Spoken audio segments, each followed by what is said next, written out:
And we are back and ready to roll. Another edition. Welcome, Cowboys Nation. And hello to Paul. Hello to our special guest, Bryan Broaddus, who we'll introduce here in a second. Just want to give a shout out to the sponsor of the show, Toto's Botanicals. So keep your immune system healthy. You can find their information at totosmedical.com. And Paul Stewart, the behind the scenes and football analysis, running the UK fan club over there. And of course, our special guest, Bryan Broaddus, former world champ, NFL scout, Dallas Cowboys analysis. You can find him on 105.3 The Fan, as well as many other places. And we thank you again, Bryan, for coming on, for bringing us all your expertise. Appreciate that, guys. Nice to be with you again after a big win, huh? Yes, sir. How about that? Did you guys have that one down 40-0? I had 38-0. I was 2 points. Yeah, I think I thought a 35-0 was probably be pretty fitting. That's why I picked 26-24 on every platform I was on. I thought that game was going to be. I didn't know the weather was going to be a factor as much as it. Sometimes we get into these games, and they say, the weather's going to do this, and then the weather has nothing to do with it. But the defense and the weather were really the Giants' nightmare in that football game. And the thing that made it interesting is that I think both offenses struggled a little bit with that, with how Dak was talking about the ball and the snap and throwing the wet ball and all that. That was a pretty extensive downpour during that game. And fortunately for the Cowboys, they had the game in hand when it was, when it really started to rain there. But usually you don't have a factor with the weather like that up there, but it sure was for this one. Yeah, it was crazy. Yeah, I mean, I definitely thought, all things considered, looking at how Dak Prescott played with the weather being at rain, I thought he played absolutely exceptionally well. I mean, everyone will complain about all the stats. He didn't throw any touchdowns, but I think all things considering, he was making very accurate passes. He was being very complimentary to the offense, whether it's been and I think this is just showing you what Mike McCarthy's been wanting to do for a long time since he's been in Dallas, and we kind of saw a glimpse of that. So, but yeah, I'm really happy with the win. Our defense was just absolutely phenomenal. I mean, Parsons again just being who he is. Right. We saw literally so many standouts. Bland, Junior Thomas, Bell, Marcus Bell. He led the tackles in the game for us. I think it was 8 solo tackles or something like that. Yeah, it was really a nice job. And you mentioned, we'll start off with Dak with what you're talking about. I think you're absolutely right about that, Paul. The game was really, really in hand, as we talked about. After the block field goal, Giants go 3 and out. You get it to 9-0, and then from that point on, really the Giants. I felt like the Giants, the mistake they made, and again I'll get to Dak here in a second, but the thing with the Giants, the mistake that they made, they had the ability to run the football early in that game. That showed up. They did a good job of running the ball. Dallas did not do a very good job of handling the run, whether it was Barkley or whether it was Daniel Jones. Yeah, you were worried about that, and so all of a sudden they're driving the ball on you, and you're like, man, Dallas just does not look ready to handle this or ready to play on defense. And I felt like, though, after the block, here the Giants go, they went 3 straight passes the second series, and it kind of played into your hands. You get an incomplete, you get some pressure, then Wanye knocks a ball down, and then a Parsons sack. And then if the Giants, I was surprised the Giants didn't come back and try, and they're down 6-0, and they throw the ball 3 straight times. I just think you're playing into Dallas's hands when you throw the football against them.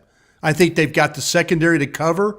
I think they've got the pass rush to put pressure on you, especially they could break you down in so many different areas. Now, to get back with Dak, I kind of felt like, though, the Giants didn't do anything to affect him, and he did a really good job of protecting the football. He had some unfortunate drops. The tight ends probably, as well as they pass blocked, the catches or lack of, I think was something. If I was on a couple of different platforms, The Break, in my own show on 105.3 The Fan, talking about if there was something different that you could have done in the game. Well, I would have helped Dak Prescott out by, if I'm a tight end, catching the football.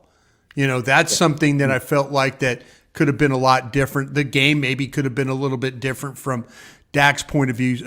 But the fact that they didn't turn the ball over, and I felt like the Giants, again, helped them with their play calling right after that after they're down 6-0, to immediately start throwing the football. I'm like, okay, this is what you're about to get. Your inside three can't handle what's going on with the inside three with the Cowboys, or the inside of part of the game, or if you put Mike in there, rush, or Osa, or whoever you wanted to rush. I mean, that was a big problem for the Giants, and they played right into the Cowboys' hands. I don't anticipate the Jets doing that. I mean, even I don't know, with Aaron Rodgers being out, the Jets are going to come in here and they're going to try and run the football, and it might be the point where they run it every single down. And just try and wear Dallas down. But great job by the defense in the Giants game. Great job by the offense doing what they had to do. I felt like the drive in the second half was really what we needed to see. I know on the radio with Zach Wolchuk at halftime, I challenged the Cowboys and said, hey, they get the ball to start the second half. Dallas needs to go score a touchdown here. And what did they do? I think it was 10 plays, 75 yards, and they were able to get the touchdown. I'm thinking, okay, they can do this. They could do this, but just a great job all around on a very difficult night. But hopefully more of those in the future. I like your point on that too, Brian, because I don't. It seems like a lot of times we start the game with the ball, and this time they went to defense first, and I think, and then like you said, and then because it always seemed like New England, that was their part. Like they'd end the half with a score, right, and then they get the ball the second half again. Yeah. And it's like, wow. And so I think, like you said, that was almost like the nail on that drive then. But and then I heard you after the game when you said about those three straight passes. It's like, why?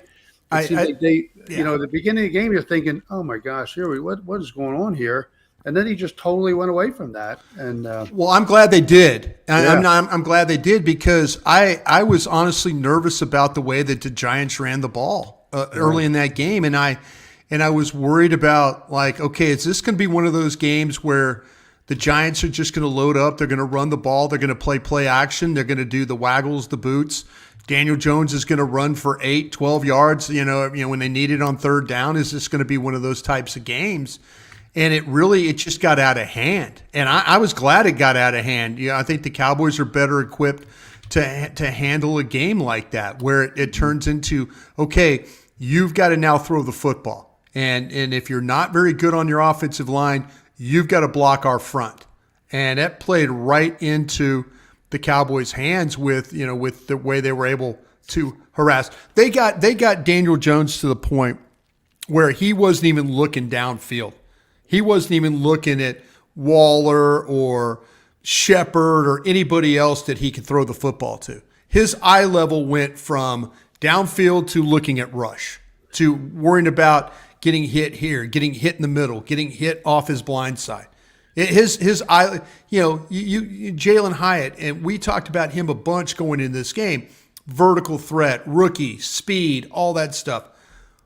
One pass. And, Hyatt probably should have caught the ball a little bit behind him. But the Giant receivers were just not a factor. And a lot of it had to do with how well Diggs played, how well Bland played, and then also how well Gilmore played too. Because you hold up on the back end, eye level down, you're getting, you're covering, eye level goes down, and now you've got sacks. And they completely, I just don't know. I'm just sitting there amazed.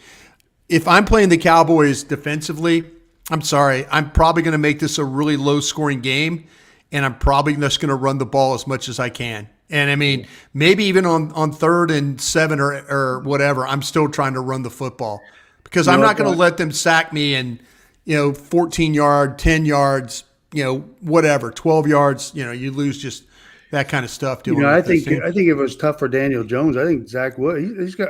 I'm hoping he'll be like a deer in the headlights. You know, he let these Yeah. dogs out. It's like same thing. They'll be like, oh my gosh, he's going to be so panicked, hopefully, and you know, just keep that intensity like they did with the Giants. And I think it could be over early. Well, I watched the Jets defense last night, and then I'm doing the Jets offense, and so there was a little bit of a sprinkling of watching the game and stuff.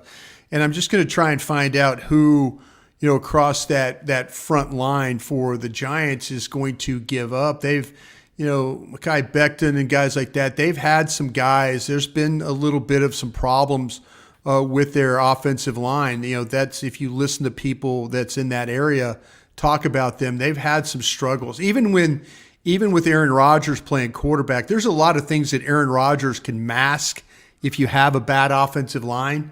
But that one might have been a little bit of a problem for even him to have to come up with some plays. So, you know, again, the Jets have the ability to run the football. They have backs that can run the football. I cannot believe if they come out throwing the ball.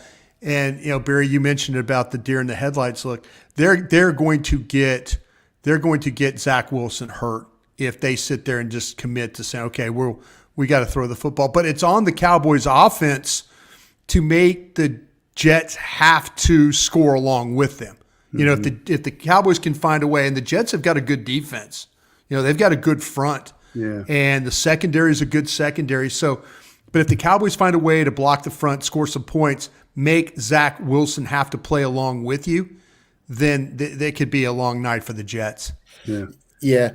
Just to add as well, we've actually got our other special guest on the waiting right now, so we'll bring her in. We've got the great and powerful Kristi Scales. Okay. Scoop! Kristi, how are you doing? And also, yeah, I feel like we're doing a preview for our Cowboys Radio pregame show. and Well, as Brian, I know you texted and you said, you know, hot off the press, you're coming right out of the locker room. So as Brian would call you, give us some scoop. Yeah, Scoop. Give it to a Scoop. My dog's excited about to know what's going on. There she goes.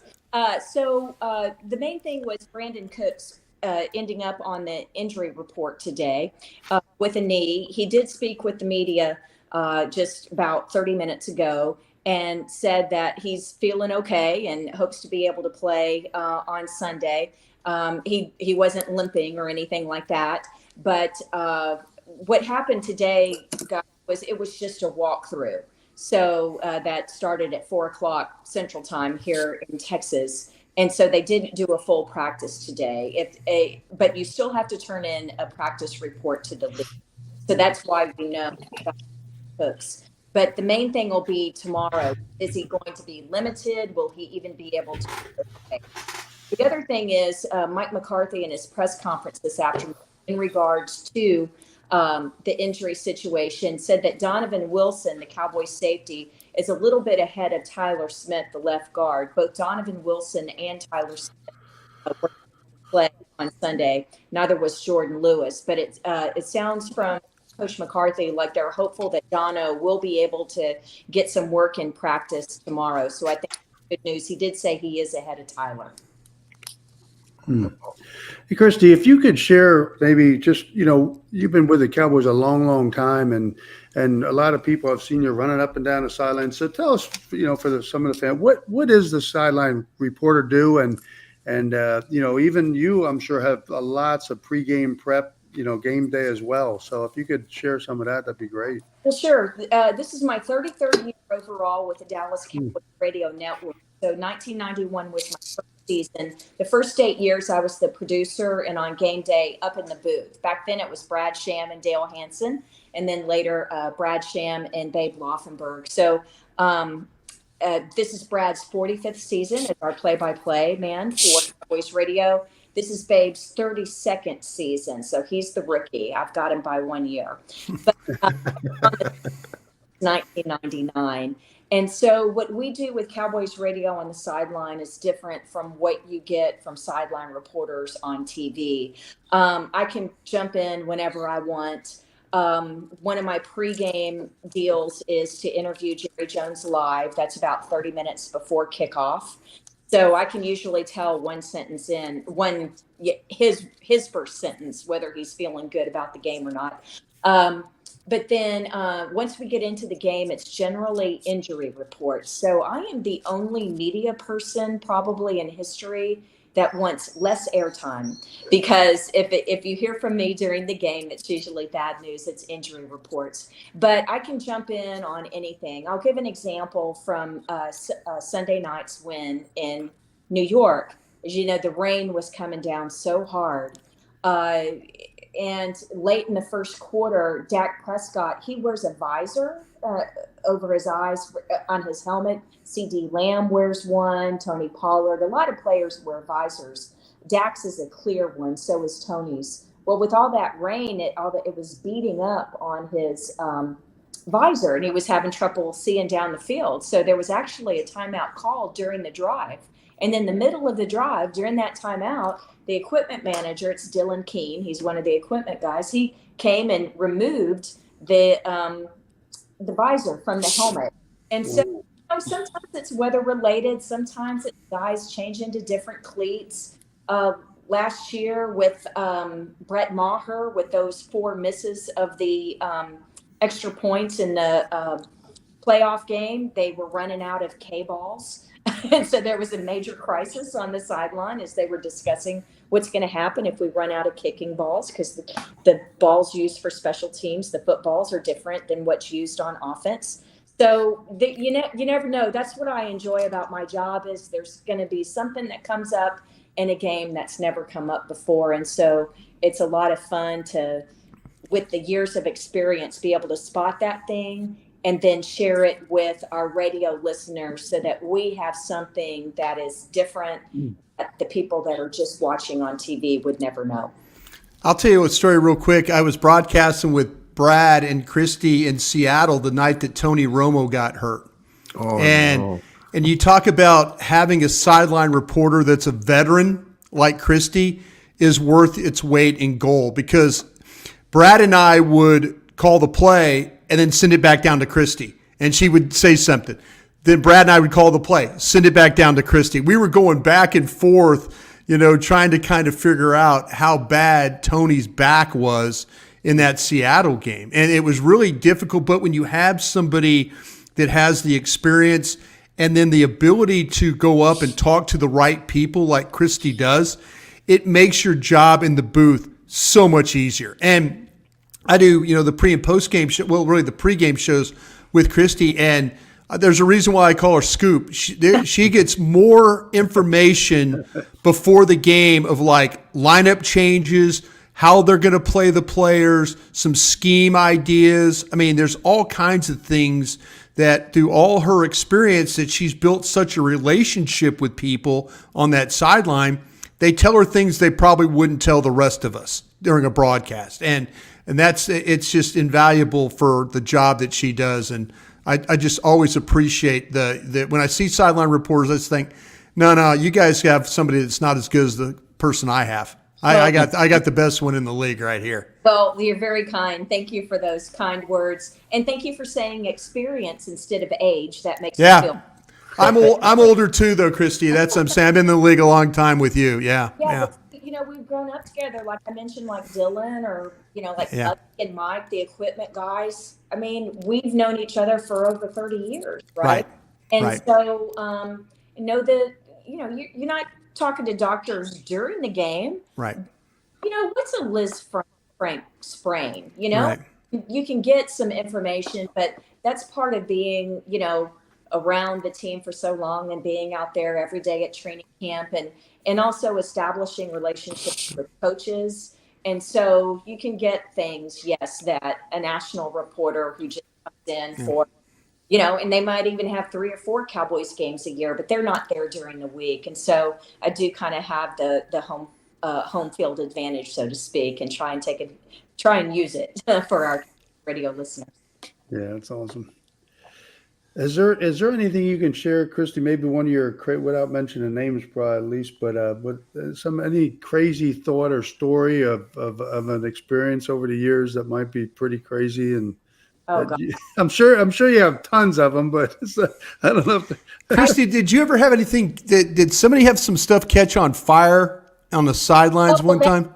That's actually a Babe Laufenberg story. So when he was a rookie with the Washington Redskins. Okay, I knew it was somebody in the broadcast. Yeah. Yeah. So now I have roasted marshmallows on the sideline. That was Chicago. Let me tell the Babe Laufenberg story first, and then I'll tell the Chicago roasting marshmallows story, because that was my own. Babe was part of the great quarterback draft class of 1983. He Joe Gibbs and the Washington Redskins in the first round. He was Joe Theismann's backup, but this is the great team of in Washington. So the Hogs were the offensive line. John Riggins was the running back. Mark Mosley was the kicker, the one with the one bar. Yep. Yeah. So anyway, it's one of he was an MVP, by the way, in the league. He was that during the strike year. That's right. Yep. So it's a cold game. The snow, they've cleared it off. It's pushed up behind the bench. But Babe's third string rookie quarterback, he's not going to play, but he's got the parka on. He's stamping his feet, trying to stay warm. And he's right in front of those sideline heaters. You guys know those sideline heaters. They like shoot like little jet things, and they put in his feet. Well, anyway, Babe was standing a little too close to the heater, but he still couldn't feel his feet. But Mark Mosley, the kicker, comes over and says, "Hey, Rook, your feet are on fire."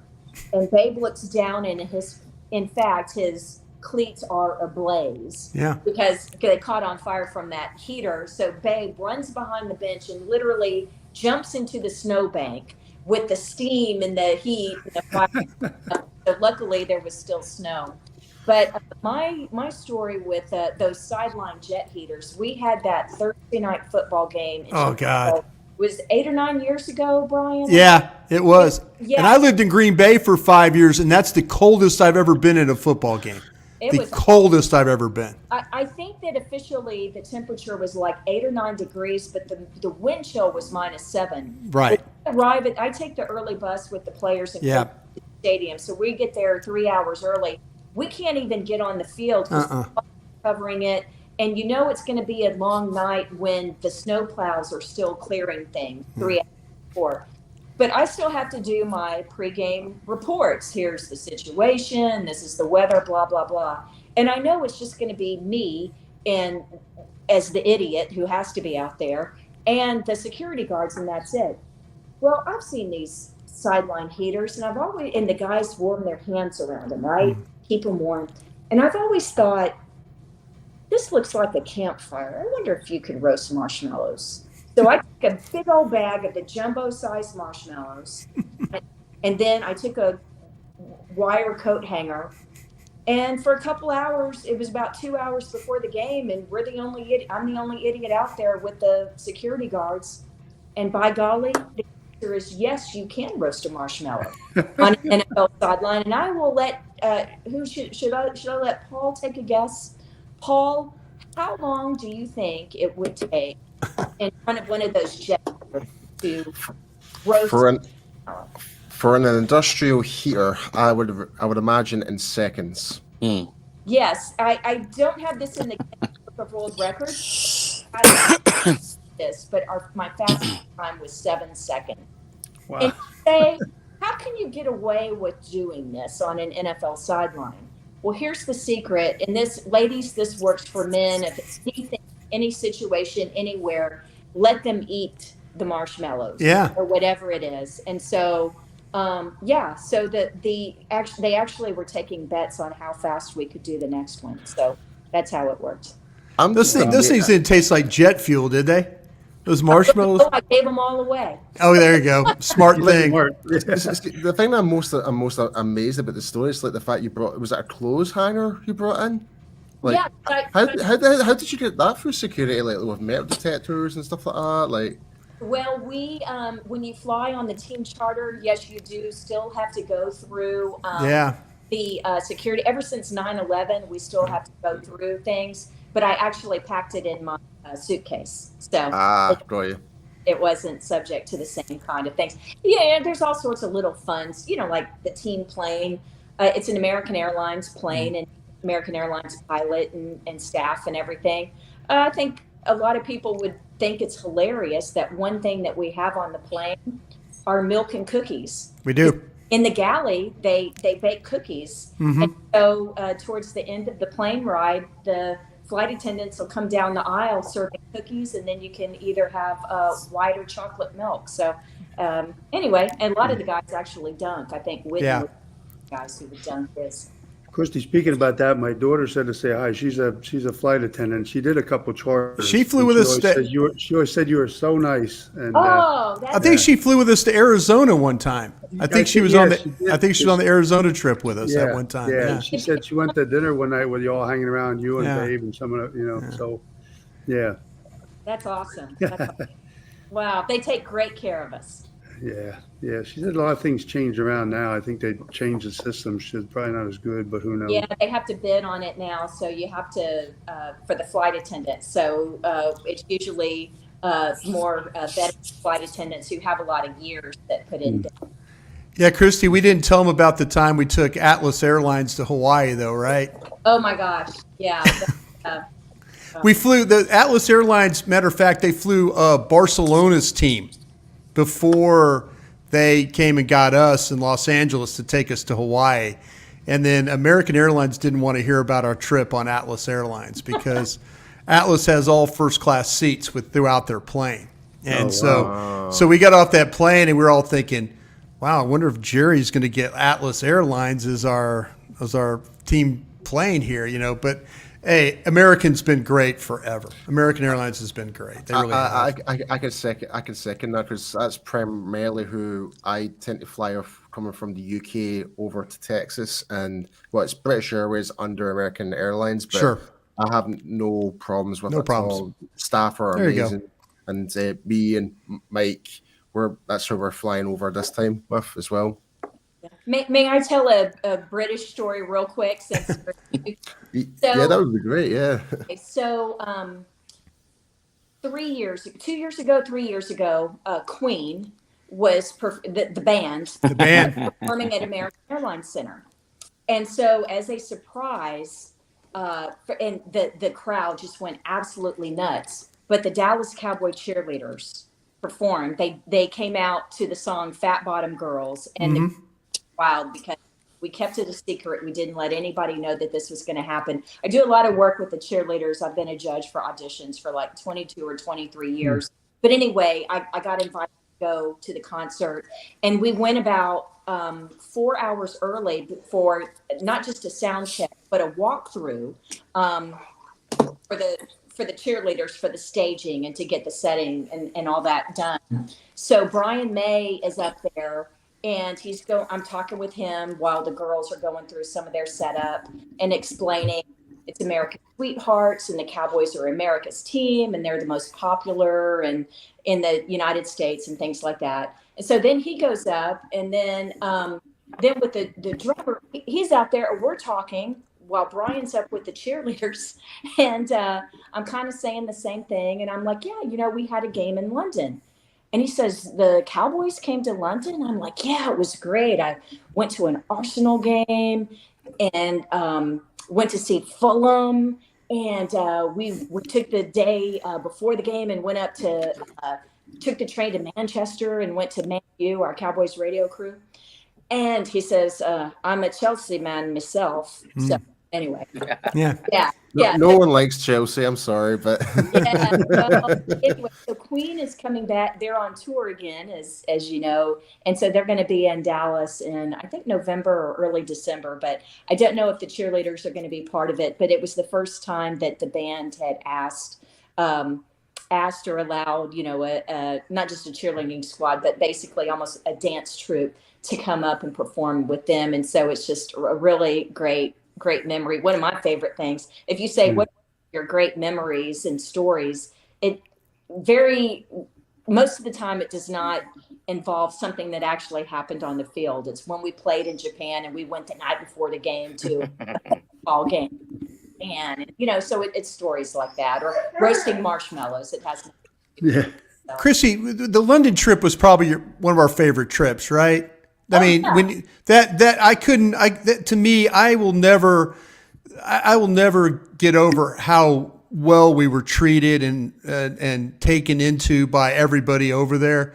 I seriously, that's one of my, in all the years of all the trips I've ever been on in my life with the Cowboys or in the NFL, and I've been a part of some Super Bowl things and stuff like that. That was the most fun and enjoyable time I've ever had on a trip. Absolutely. Jeff Beck performed at the game. That was and I know that you did a lot of the pubs. Oh yeah, I did. Yeah, we had a blast. Gosh, we had a blast. Thanks to these guys, we had a great event that night before the game. Mike and Paul and those guys, we had a great. And actually, Brian, one of your favorite, most personable players, Orlando Skander. Orlando, he's my buddy. Orlando hates me with a passion, and he was so nice to me. Like he knew he had to be nice because I had half the Royal Army with me, and so I was. I was going to say, listen, you be mean to me, I'm going to sick all these guys on you. And some of these guys are wearing kilts and stuff, so be alert here. But no, it was just the experience to go over there and watch the fans. We stayed right there by Wembley, and just to walk to that game and see all the different jerseys and the different, the vibe about it was such. I would do that every week if they let me. If they said, "Hey, you could go to a game in London every week with that setup," I would do it.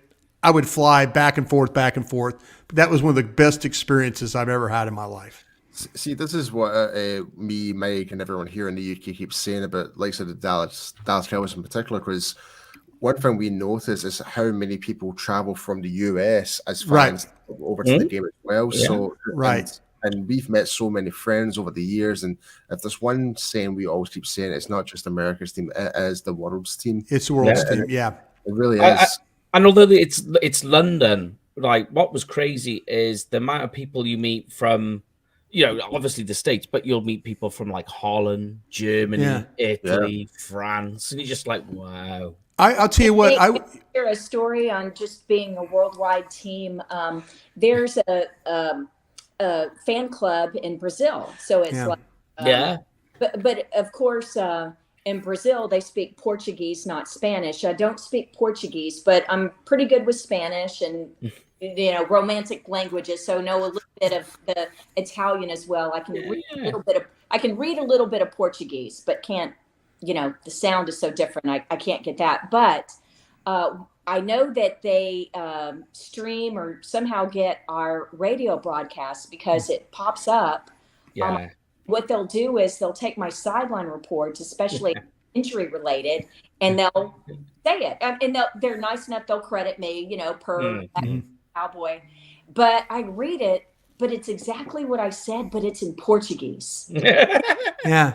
It's absolutely incredible. It's so cool. I absolutely love it. We used to get 105 The Fan over here, but since I think a couple of years ago, was it they moved to CBS? We moved from CBS to Odyssey is what we did. Yeah, we went from Intercom. Yeah, and that's it, and we can't get it anymore. Yeah, I'm sorry about that. Brian apologizing. I don't know why. I mean, seriously, I don't know why. Well, the Dallas Cowboys app, I don't know if you're able to get it through the Dallas Cowboys app. It's blocked. Yeah, it's blocked. Sirius satellite radio, and so I don't know if you have access to that, but people around the country, if they're out of market, we have radio affiliates in like Austin and El Paso and Oklahoma City and places like that. But it's really hard to get over here. But I know that some folks, like my sister, lives in Ohio and tries to do it through. It's strange. It's so strange what we do. I get the copyright law and all of that. Oh yeah. Can I tell a real quick story, and we'll get some football stuff real quick. Nick Eatman, we were all in those pubs, and Nick from DallasCowboys.com, and we'd all been way overserved. I mean, but we kept on, we'd been way overserved. But we appreciated being overserved. That was to ride in the tube. Being overserved is one of the greatest experiences you'll ever have in your life. And so Nick's standing there, and this gentleman's got his wife and his kids, and he's got like these 4 daughters. He's got like 4 babies. And the dad goes, "Here, Nick, take a picture with my kids." And he was thinking like he's just gonna like just kind of bend down and take it. They hand him the babies, and like Nick can't even hold himself up. I mean, he is like gone. Yeah. And this dad just hands his kids, and here's Nick. He's kind of got him like footballs. He's kind of got him under his arm and all that. And they take the picture, and he kind of hands the kids back, and I go, "What just happened?" And he goes, "I have no idea." He goes, I can't even stand up right now. And this guy hands me 4 kids to take a picture with. And I go, "Well, at least you smiled." And he goes, yeah, you're right. At least I smiled. But it was so much fun. I would do that. I would do that every day if you let me. That was just great experience. Oh, go on, Paul. I'm just going to say I'm definitely going to ask Nick about that story next time I see him. Ask him about. No, we talked about it the other day. I said, "Hey, do you still have that?" I think Nick's got the picture in his phone, and Nick is smiling and it's just this drunk face. You know, he's just here's the he's holding these babies. And if the dad had known how drunk Nick was, I wouldn't. I'm like, "Nick, what are you? No, don't hand him those babies. No, oh wait, okay, it's working out." You know, it was kind of one of those things. So yeah. But anyway, your Queen story in comparison to Kristi's is a lot different. Where they're like, "Oh, let's go and see the crown jewels," and Bryan just like, "I think I'll just have one more beer," and he's just got this tankard full. Our group was a mess. I mean, we were a mess, and the team went to the tower. Yeah. I did, Kristi. I was supposed to go to that dinner, and I said, I'm standing right here. I stood there at the bar. There was a gentleman. Again, a quick story if I can. Yeah. Talk about the world's team. Oh. There was a gentleman that flew in.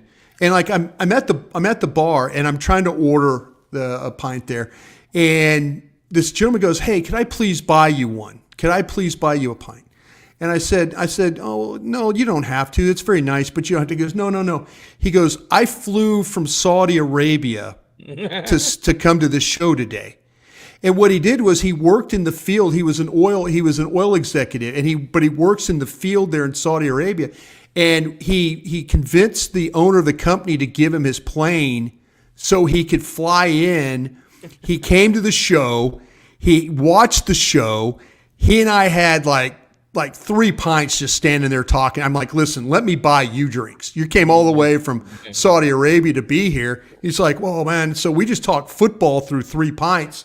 And he looked at his watch. He goes, "Well, hey, I got to get back. I got to go back to work. I really appreciate it." He flew. He got the company plane, flew from Saudi Arabia to London, watched our show, got back on the plane, and flew back to Saudi Arabia so he could be at work. But he's a Cowboy fan. He wanted to be there for that experience. Out of a bus. And wasn't even able to the game. That's insane. No, he just flew in for the show. He only flew in for the Talking Cowboys is what he did. Talking of World's team as well. Can you remember, Bryan, when you were with us and we had Stephen Jones on and we mentioned the phrase, the Wheels team? He was like, and you could see the Wheels team. He was like, we'll get t-shirts printed for I want my equity if that does become a t-shirt. Great ideas. They were great ideas. Absolutely. Great. It's interesting because the Jones family, they kind of demur from saying America's team. Yeah. People do it, but you really will not hear one of the Joneses say America's team. But do you guys? Well, I know we want to talk football. I was going to tell you the story of how they became America's team. Where that the comes from broadcast. Way back in the day.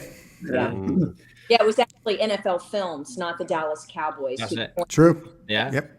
And it was like literally just one comment and it stuck. Yep. Well, Kristi, I don't want to keep you. I know we told you about 15, 20 minutes, so it's up to you. You can. I'm okay. Are we gonna anything from for Jets or? Yeah. I will say I think this is going to be a lot more difficult game than It'll be tough. New York. Yeah, it'll be tough. I think Brian's right. I think if I'm the Jets, I just hand the ball off. Breece Hall. Share one nugget about Breece Hall. Did y'all talk about first 8 games and where it fits into the history of the NFL? So the Jets, number 20, Breece Hall, a terrific rookie year last year. He's a running back. He was the second-round pick for the Jets, but the first overall running back taken in the draft last year. Fantastic season, but in week 7 suffers a knee injury. So, but before he went out for the season, and if you include the 7 games last year plus Monday night's game where he had the 8-yarder and the 26-yarder, so through his first 8 NFL games, every time he touches the ball, he's at 7.53 yards. Oh yeah, wow, 7.5 yards per touch. Does that seem hot? Wow. No. Yeah, if you watched him play in the last game, it's the highest in NFL history through 8 games. So it's more than Adrian Peterson. It's more than Bo Jackson. It's more than Herschel Walker. Heck, go back to Sims. Yeah. So this guy, and by the way, if you don't hand it to him, you can hand it to Dalvin Cook. Yeah. I mean, one of the things I noticed, though, I don't know what your guys' take is, that, the with Breece Hall on that big run he had, it was like an 80-yard run. He ran out of gas. I know. Is that to do with the ACL? Do you think he's not just 100%? If you watch, if you watched him if you watched him at Iowa State, though, he was a guy that he had really initially a really good burst, and he would get through the line. And there were some times where he had some long runs and he got fetched. He did. And it's just, he's one of those guys that the initial burst and the speed is good, but the longer that he has to run, he tends to slow down that way. But Kristi's right, though. He's when you watched him, I mean, Iowa State does not have, they had Brock Purdy and stuff like that, but that was kind of how Iowa State was a ranked team because of guys like Brock Purdy and Breece, and then the way that they were able to play, and so that's it doesn't surprise me that he has the yards per carry that he does, because when you watch him play before he got hurt, that's the way he play. I mean, he is a attack the line, get through the line, make guys miss and get some long runs. So this is not going to be. I hate this sometimes because the Cowboys will blow the Jets out, and then people go, "Well, I saw you on the show the other day, and you were talking about how hard this game." This is one of those things. I'm just telling you what my eyes are when I watch this game, and I was watching, like I say, watching the Jets defense, and they've got. It's not just the way that they cover. They're a team that plays with 4-man pressure, and they lost Aaron Rodgers for this game, and they're going to figure out they might, if they're going to lose games this year or win games, it might be 13-6. It might be 14-10. That's probably how they're going to have to win some games. And Dallas is capable too of playing great defense and just completely, but they're going to have to choke this run. But I think their offense, the Cowboys' offense, is going to have to help them, because if they could score points and make this Jet offense have to score along with them, that's the trick to make the Jets have to struggle in this football game. Yeah, I literally wrote that today. That the best way to help Damone Clark and Link Van Der Esch is the offense. Yeah, score points. I mean, it's the way it is. The more points win the game. But in this case, for a team that doesn't give up much, and there's going to be a challenge of blocking this front. They're going to rush 4. The linebackers are super active. They're a good finishing team when they get around the ball. When Rodgers went out, you immediately thought loss. Mm-hmm. And they didn't. Now, Josh Allen helped. The way he made some of those Josh Allen decisions. But and I don't think Dak makes that kind of those kinds of plays. I don't think he makes those questionable throws like what Josh Allen tried to do. But protect the ball and and score some points, and you put a lot of pressure on this Jets offense to have to score along with you. On the edges. Edge defenders will be. I think, the Sauce Gardner is the one that if the ball, and he plays your left corner, so it's right hand of the right side of the offense.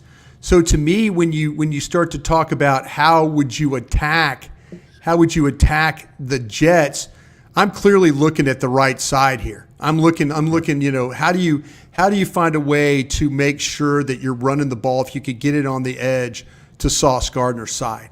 That's the thing I would definitely try and do, because I think these guys could play against the run well. They're on the edges, but if you could just somehow Tony could find a way to get second level, I'd make sure it's going at Sauce Gardner. He's the one that doesn't want to tackle as much. On the other side, DJ Reed is a more physical player. Definitely. He is a much more physical player.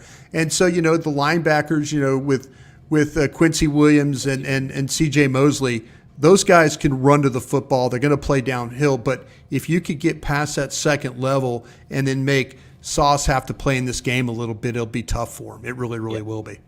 Quincy was one of the best players, I think, last week for the Jets. Well, I learned that Quincy Williams and Quinnen Williams are brothers. They're brothers, yeah. Yeah, and so big brother down in the defensive trenches is protecting little brother running behind him, making all the plays. It's a good defense. It really is a good defense, and you can see why that they're in a lot of games because of how these guys play.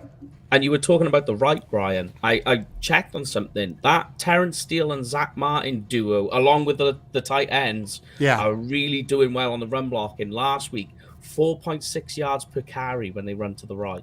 Yeah, and I'll tell you what, the long run that Pollard had, that was with Hendershot and Schoonmaker and those guys. And if you believe in metrics, the Pro Football Focus, I believe, had Ferguson rated really high. Again, these guys need to catch the ball. That's important. Catch the ball. True. But it's been a long time. Kristi can relate to Billy Joe Dupree blocking here and guys like that, right, Kristi, with that kind of a point of attack block?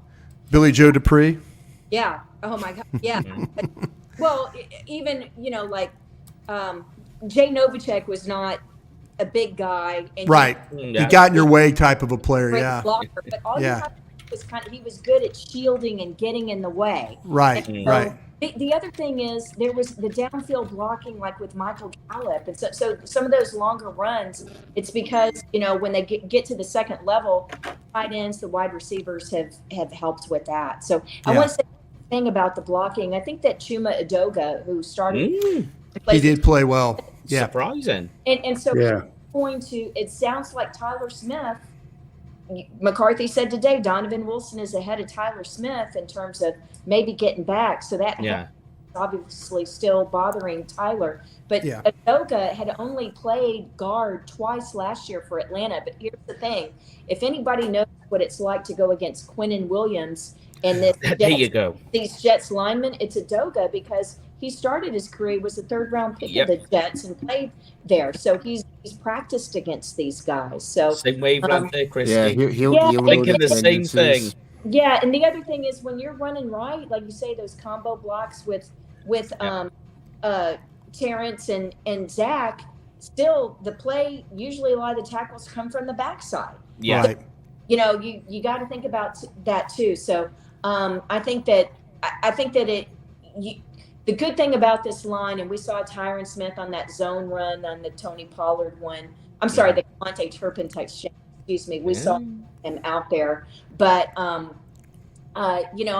think that you're not limited to just being a right-handed team. Right. I'll tell you what, though, the thing about Edoga, there was nothing in training camp of him playing tackle that gave me a lot of confidence. It really just was. I'm just being honest about that. Yeah. But at guard, when he doesn't have to play in space the way he did, it's perfect to how when he went up against the Giants and you look at their defensive tackles, the power that they play with, they try and kind of bull rush you and bully you a little bit. That plays right into his hands. Mm-hmm. If you're dealing with somebody with a little bit more movement, a little bit more quickness, we'll see how things completely, how things play out here, because I do know this about, like I say, with when you look at it with the Jets. And they have another, Quentin Jefferson is another guy that plays that under tackle or that 3 technique. And he's a guy that's kind of got a little bit of some quickness to him in the way that he plays. So keep an eye on how these things work inside for these guys. And Adoga. I got to run, but Kristi, thank you so much. Yeah. Appreciate it. Yeah, maybe we get to do it again later in the season. Just let me know. Okay. Yeah. See you, Scoop. Yeah. Okay. Thanks again. See you soon. Have a good one. Hey, Brian. Bye-bye. Bye. But Okay, with that, do you want to take a break? And let's we'll bring in our 2 other guests here to say hi. That's Yep, okay. sure. Yeah, I've got to leave it in about 8 minutes myself. Okay. I got to do Love of the Star. I've talked 3.5 hours a day. Well, actually, man, you guys are my end show. Wait, I got one more, Love of the Star after this one. So I'm doing all day of talking today. So Yeah, whenever you got to jump off, Brian. Thanks again so much. thank you. Who else you got coming on? Who do we got coming on next? Marcus from Bluff City, and then we Oh. got a surprise for him too. We have Amanda with DC4L, a big fan club, and going to partner up with us and do a lot of great stuff this year too as well. So Good deal. Good deal. Yeah. Yep. So we'll be back momentarily. We're just going to run a wee quick commercial, and we'll be right back. okay.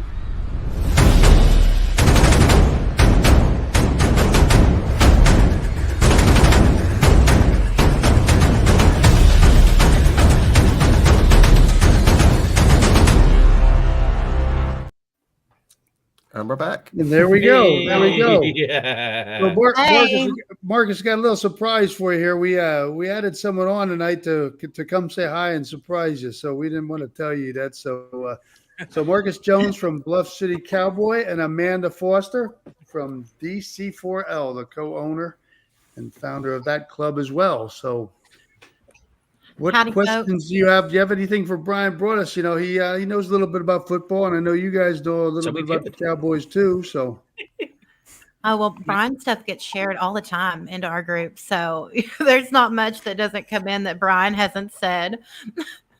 I'm sure there's like, if I could get 75% of the people to be okay with it, the other 25 I could deal with when they hate me, because I know that happens too. I see that on Twitter, mate, and I'm always there to try and help you out. Don't worry about it, man. They're gonna, you guys gonna catch me at the lake here one day here real soon. So I'll let somebody else get beat up on here after. I'm gonna get this team a Super Bowl, and after that, I'm gonna take a walk and just go fishing for the rest of the days. I might do that with you, Brian. Well, before you go, what do you think the key to the game is? What do you think the key to beating the Jets team is? Yeah, we were talking about it. To me, offensively, and I'm going to study the Jets again tonight after I do all my stuff on the offensive side of the ball. I know one thing defensively that I feel like that you have to do. It's they really don't. The pressure they're going to get on you is through 4-man rush. And if you look at defensive side of the ball for the Jets, they cover well enough. You got to be really, really sure. And I'm not just talking about the 3 interceptions that they threw the other night, but when you watch them cover, Dak can't be careless with the ball. And I'm not talking about like what Josh Allen was the other day, but you honestly have to be sure. You have to be sure that, okay, this is the route. This is where I need to put the ball. They're going to work hard. They got to get him some separation on these routes. So because the Jet defenders will make it very difficult. The secondary will make it very difficult on you. So to me, if in this game, Dak, if you're going to throw the football, be absolutely sure where you're going with the ball. Any hesitation, any inaccuracies with the passes, they're probably going to come back on you. This is a very talented secondary. The 4-man rush is a problem. Dallas has got to be able to pick that up, and they're not going to get a lot of blitzers in this game because you blitz Dak, he finds ways to beat you. But if you're going to throw this football in this game, be absolutely damn sure where you're going with the ball. Don't think like throwing it over the middle and just say, "Oh, I'm going to take a chance here and see." Make sure if it's the outs, if it's the slants, anything. You just got to make sure that you're completely sure, because if you don't, this team can create turnovers. And I think that's one of the things. Running the football could be a little difficult, but I know one thing is, though, that, like I say, they protect. They're sure about the passes, the receivers against these corners. it's going to be a key matchup, but I feel like they can also make some plays that way too. Especially, like I say, these guys take some chances. They take some risks on the ball, and maybe you can make them pay for that risk a little bit. So be confident. Be confident throwing the ball. Well, I don't know what Josh Allen was doing with a lot of those throws. Those were just ridiculous. Yeah. He was just chunking it down there. Like, where's Sauce at? Here, let me get it down there to it. And Whitehead was really impressive. So he is, and he was a little bit of right place, right time guy when you watch him on tape. The first 2 interceptions were just bad Josh Allen mistakes. The last one was in coverage that he had. He was in the slot, and actually they tried to run the out on him, and he really drove well on the ball, was able to finish that way. So, good job by him, having a big game and helping his team win. This defense will be difficult, and Dallas has got the skill people to handle this kind of attack. I mean, they could block this front. It's going to be difficult sometimes, but I like I say, quarterback just needs to be damn sure where he's going with this football. And tight ends. Yeah, and catch it. Tight ends that can catch, I think, are going to be important. Tight in the middle of the field. Yeah, they can't. It's going to be about trying to. What we say at cliche is always stay ahead of the chains, and you can't be in a 3rd and 12 against these guys. You just can't do that because they'll rush 4 and they'll cover, and then they'll put you in a bad spot. And so, how Mike calls the game to maintain the keeping the chains, staying ahead of the chains, and staying ahead of down and distance, I think will be really, really key in this game too. Yeah, Marcus, do you have any questions for Bryan before he heads off? I know he hasn't had a chance to talk yet. Yeah. First of all, Bryan, huge fan. Thank you. Thank you for all you do for Cowboys Nation. Appreciate you. Thank you for what you guys do too. Thank you. Have a question about the Jets offensive line.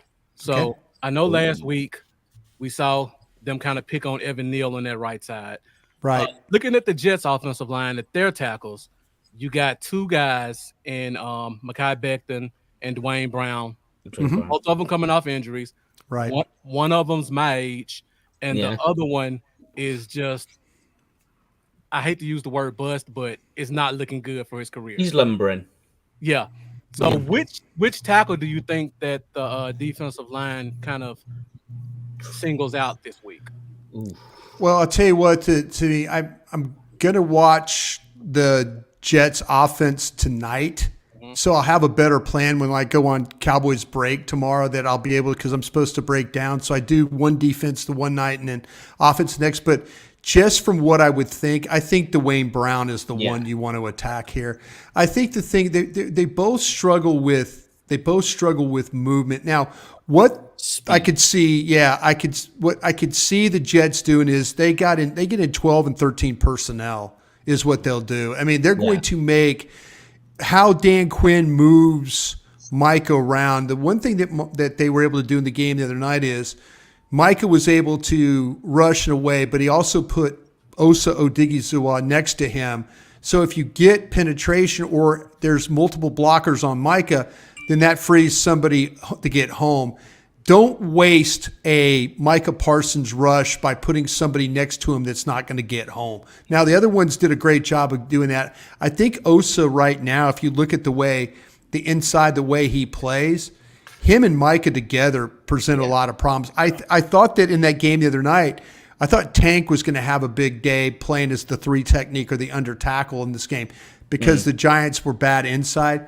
But to me, I try and attack what's going on with these tackle spots, and maybe even cover the guards so the guards can't help.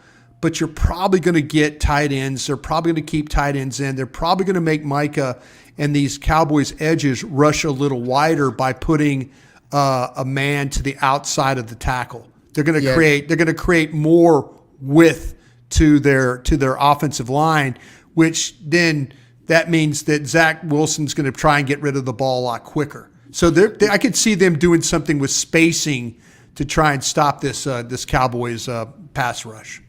Yeah, that's a good point that you just made there, Bryan, because there was a couple of clips that was doing like analysis. I can't remember who posted it, but it was regarding like for Bryce Hall, pretty much in terms of opening the gap, and it was basically Bryce Hall was running to the right, but the tight end was the one that sealed the edge and actually Right. moved up to the second level. And it was a great play. And I was just like, oh, that's definitely something that Dallas needs to be aware of, especially. Yeah.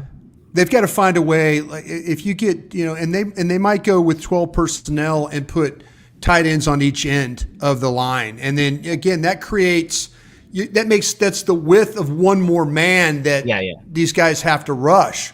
So you could do this too with Micah. You leave the tight end on one side, and then you bring him in motion, and then But a lot of times these tackles don't want blockers to the outside of them because they get in the way. They kind of mess up your, like your set, like you're getting hit, and now you're getting hit and dealing with a rusher. So there's a lot of guys that don't want that edge help. They would rather just play one-on-one. But I could see move guys coming across, much like when Terrence Steele made his first start against the Rams a few years ago. Remember, they didn't leave him one-on-one all the time. They'd bring a motion across, they'd hit the guy. They'd line up a guy over there, they'd hit the guy, and then they'd leave him by himself. So you just kind of gotta play with it a little bit. I think that's what the Jets are going to try and do in this game. Play with the front, yeah. And hopefully they don't start with Osa next to Golston to start the game. They need one of the big guys in there, Hankins and Mazzy, because once they put one of the big guys in there, that run defending got a bit better. I don't like the idea of a neutral game with Golston in there. Yeah, the Giants came off the ball well that first series. There was some good scheme blocks, and again, it was surprising that the second series they went 3 straight passes. From that point on, they never were the same. Never were the same. Just something to highlight as well. I'm gutted that obviously that Aaron Rodgers is actually out for the season because I would love to actually try and get a redemption against him. But with the threat of Zach Wilson, he's got legs on him, and my concern is what Daniel Jones has done in the past is getting out the pocket and running upfield. Right. So that's what I'm concerned about as well. Different mobility though. Yeah, the scram. I mean, I think he's a little bit. I think he might be even a little bit quicker, but I don't think he's as quick to run as Daniel Jones is. From what I've seen, like there was some stuff in the pocket in the game the other night where I was just kind of watching it, and he had a chance to take off and he didn't, and then he got tripped. And you're like going, if he was a little bit quicker there, he would have got out and things would have been much better for him. But it didn't work out. Like I could say, I'm going to try and find a way tonight to see where, and if you would listen to the Cowboys break tomorrow, and Derek will ask me a question, and I will do my best to give you guys the best answer. How about that? Yeah, definitely. Brian, thanks again so much. Hey, thank you guys so much. Appreciate everybody. You guys take care. Be well out there. Okay, thank you. Take care. Brian. Bye-bye. Bye. Okay, Marcus, I know you're short on time too. So far away with some things. What are your thoughts on maybe last week, quick, real crap, or just what do you got to look forward to in the Jets game? Just before Marcus says anything, I have noticed your show has returned. Yeah, we just started back last week. So I know. The Cowboys on is back for the regular season every Wednesday, 8:30 Central Standard Time. So we're looking forward to that. I just wanted to say that before you said your mention, because I noticed and I was like, there we go. He's back. I was going to tell you guys back. How do we find you there, Marcus? And share that with everybody as well. Yeah, so you can find me on Twitter of Bluff Cowboys, Facebook, YouTube, and Instagram is Bluff City Cowboys. And our show airs every Wednesday night, 8:30 Central Standard Time. And Amanda, if you could kind of go over some of the highlights of your club and what you guys like to do. I know we talked a little bit, or actually a bunch here in the last couple of days, and appreciate our new friendship there as well. So I'm really looking forward to working with you. Marcus is actually on my admin team, so I know Marcus really well. I've recently brought him in. He's an exceptional person. So, but I run a fan group. So I run a fan group. We're almost 140,000 people strong. So it's pretty large, and it's all Cowboys fans. We're pretty particular. We're all about quality over quantity. That's one of the most important things we are, and we offer all sorts of stuff. So we give away signed memorabilia, a little bit of everything. We're on Twitter at Real DC4L. We're working on a TikTok thanks to Barry's, thanks to his suggestion. But we're also on Instagram, and then our Facebook page is just DC4L, which will also lead you to our group. And we are at 20,000 followers, up 10,000 in the past 30 days. So we just recently got our page going. Yeah.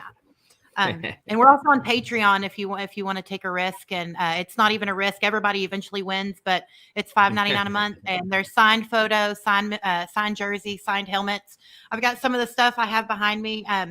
I love giving away stuff. We do things for the fans. Our motto is built by fans for the fans. It's something we really appreciate, and we just wanted to give people a safe harbor to come and talk about Cowboys without, being trolling, like any trolls or any other teams like coming and, bullying us. Because if you don't love the Cowboys, you hate them. That's the way it works out there. So, but we're just super blessed.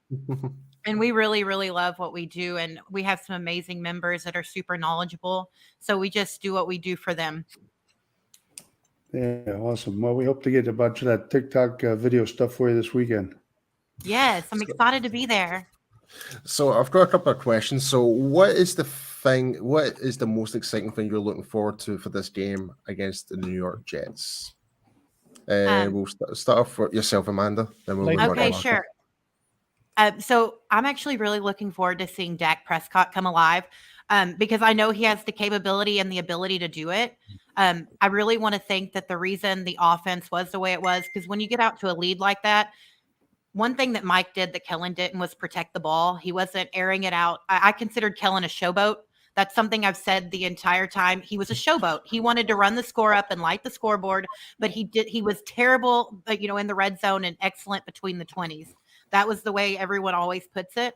So I'm really looking forward to seeing the offense come alive. And I really hope it was the rain that was causing the tight ends to have some issues, because we really missed Dalton Schultz this past weekend. I loved Dalton, but his asking price was too high. So I'm really excited to see the offense come up. The defense showed us what they have. I want to see what the offense can do now. Yeah, I completely agree. Marcus, what you're most excited for this game against the Jets? This game is one of those games that, of course, it's a team we don't get to play a lot, and their best players match up very well with our best players. Yeah, I'm looking forward to seeing a lot of those matchups. For example, we got Tyler Smith at guard, which a lot of us feel that may be his best spot. If he plays, he's getting Quentin Williams, who's arguably the second or third best defensive tackle in the NFL. So that's going to be a great matchup to watch. And then I don't think we see CeeDee Lamb on that right side a lot to go against Sauce Gardner. But if we do, I'm looking forward to that matchup. But we also have Brandon Cooks, who's going to probably be in that spot a lot. So we get to see how Sauce matches up with the true speed receiver on that edge. And then you look at the running game, our run defense, which we all know has kind of been a problem the past few years. We add Mozzie Smith. We finally have a healthy Jonathan Hankins. We get a team that has 2 number 1 running backs. So now we get to really see what our defensive line can do. And we know they're going to run the ball. So we're definitely going to find out how good our defense can hold up against the run game. And then looking on their offensive side, lastly, you got the young wide receiver that they drafted last year in Garrett Wilson. Yes, phenomenal player. Yep. I personally think Diggs is going to follow. I think Diggs is going to follow a little bit inside. I don't think they're going to just leave it up to Bland. So I'm looking forward to seeing that matchup, because Garrett Wilson doesn't get a lot of love yet, but he's probably one of the shiftier wide receivers in the NFL right now. I'll tell you exactly why. I think it's because, with the name of the New York Jets, people just associate that team as the team that's always had bad luck, and really good players have actually played for that team don't get as much recognition as much, whereas good players in Dallas Cowboys, they get all the hate. It's it's a weird media spin trifecta, or whatever you want to call it. But the thing that I'm really most excited about is what you just kind of mentioned there, Marcus, is the matchups.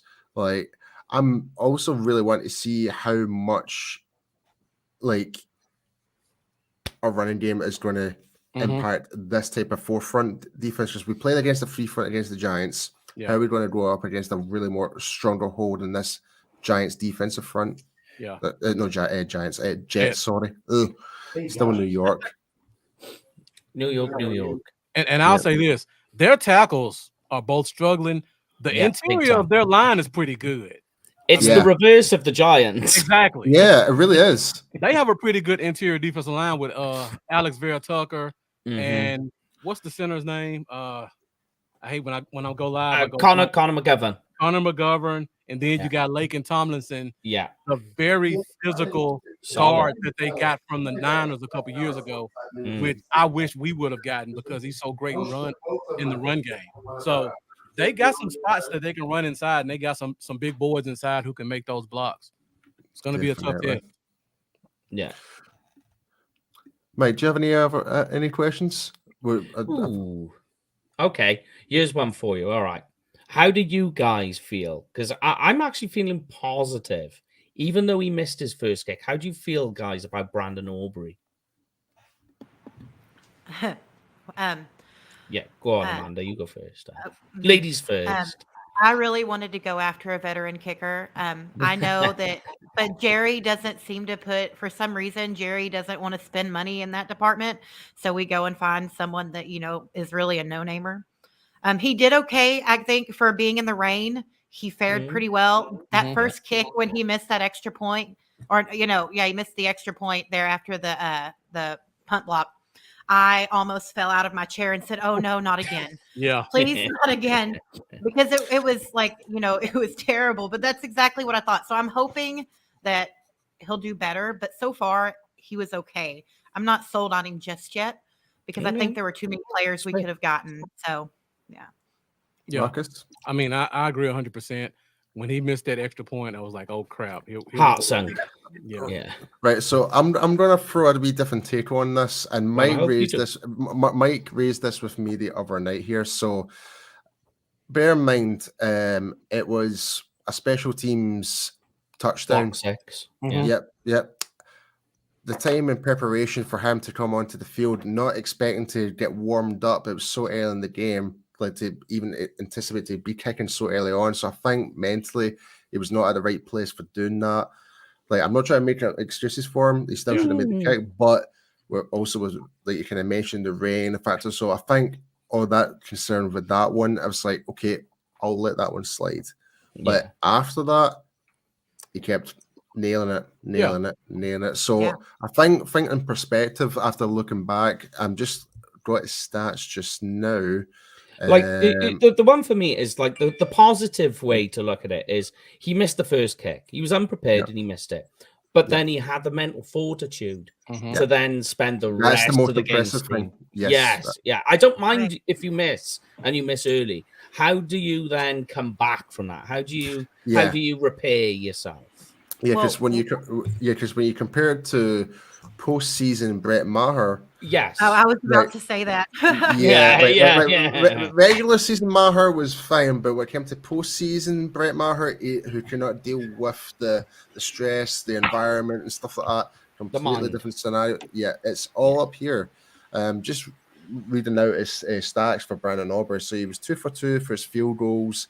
His longest 38, and he was 4 for 5 for extra points. So he was 6 for 7. So yeah, I mean for a debut, I would take it, and for him to kind of like you mentioned there, Mike, for him to come back and make every one of those kicks after that, that's going to do him a lot of good confidence, and especially in the type of environment that MetLife Stadium can have on a player. Like, what Giants fans can be like I think that's kind of impressive to his mentality as well. So I'm looking forward to see how Aubrey goes forward with us. So, but I'm like yourself, Amanda. I'm not gonna fully commit to say, yeah, he's the best thing since sliced bread. I'm not gonna say that, but I'm gonna have my conservative standpoints. I'm liking what I'm seeing so far, but we'll just need to kind of wait and see how he materializes, type of thing. Sorry, Oh, go ahead, man. I'm sorry. Oh, well, I was just going to say, I'm kind of the whole way. That's the way I am with Brandon Aubrey is the same way I am with the team, because yeah, we saw an amazing game, it was a great game, but consistency is the Cowboys' problem. And it has been forever, is consistency. So I want to see that again this weekend, and I want to see it again. Now, everybody's going to have a bad game every once in a while, but I want to see that before I get my hopes up. I want to see consistency. So I'm trying not to judge too harshly. That's why I'm not too worried about Dak not throwing for a touchdown. That's why I'm not too terribly worried about the tight ends. But I mean, I can tell you that the fans are some are very excited. A lot of them, of course, Dak is taking a ton of hate. My fan group is like a war zone. Marcus can confirm it's a war zone out there. Everyone's taking this first game, and they've decided, the way the season's going to go. So I'm looking forward to seeing. They complained because Dak didn't protect the ball. They complained last year because he was, put the team on his back, and he was throwing the ball too much, and, an uptick in interceptions. He protects the ball, in a rainy game at MetLife Stadium on primetime television, and they're mad he didn't throw for a touchdown. It's fickle. That's what I told everybody. Quit being fickle. What do you want? Some people just love to moan. That's it.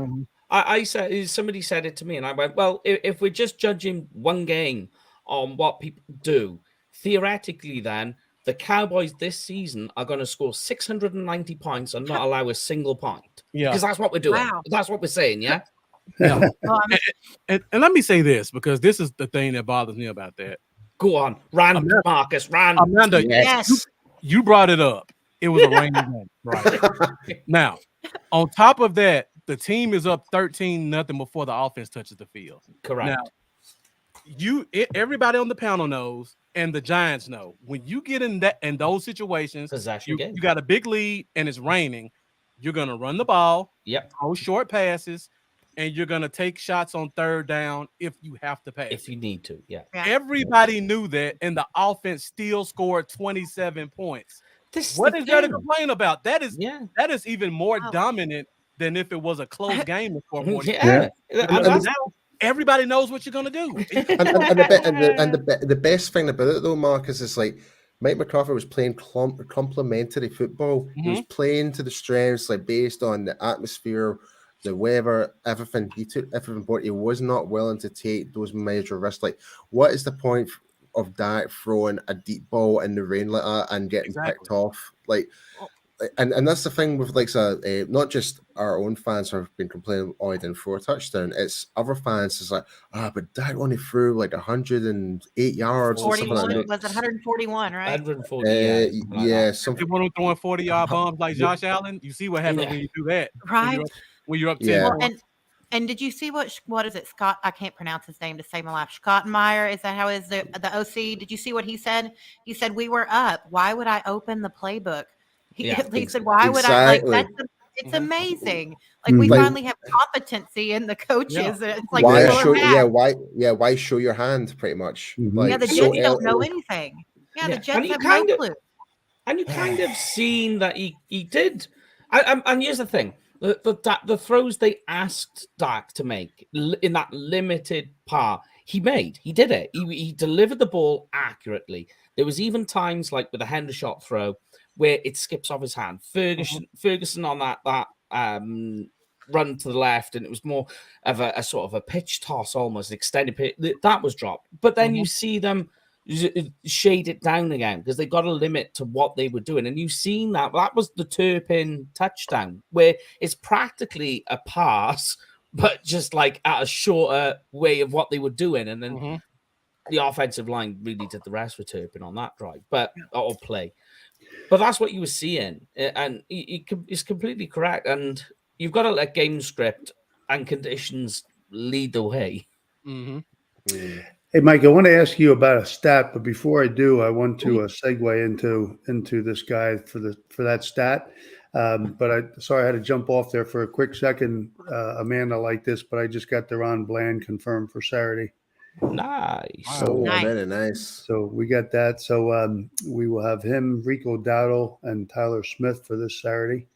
But I want Mike gave me a great stat about Deron, so I'd like you have you share that with us, Mike, and it just works perfect for this weekend. Yeah. Well, we was talking about it yesterday with Deron Bland. So he scores the touchdown. So Deron Bland now has 8 starts for the Dallas Cowboys. And for those 8 starts, he has 8 defensive stops, 6 interceptions, and 1 touchdown. Wow. That's crazy. And that's a 5th-round pick that nobody knew of. 5th-round pick, yeah. Yeah. Will McClay is a genius. That's all there is to that. It's just genius. It's very, very rarely that he misses. Very rarely. And it's usually the misses are when someone named Jerry Jones meddles. But, that's just, well, it's true. It's true. We all know that. It's true. That's why I'm laughing. Yeah. All right. Well, thank you all so much for coming on, and we appreciate it. And guys, we'll look forward to seeing Amanda this Saturday. So Saturday we will be at the Toyota Music Factory from 2 to 4 p.m. Registration starts at 1:30, and we have a bunch of surprises. Actually, we have Tyler Smith, Rico Dowdle, Deron Bland. We got a guest appearance by Jesse Holly.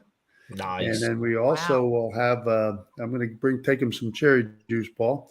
And then there we go. And then of course Kenny the Shark Gant doing his Shark Dance contest, and Amanda Foster from DC4L will be in the house as well.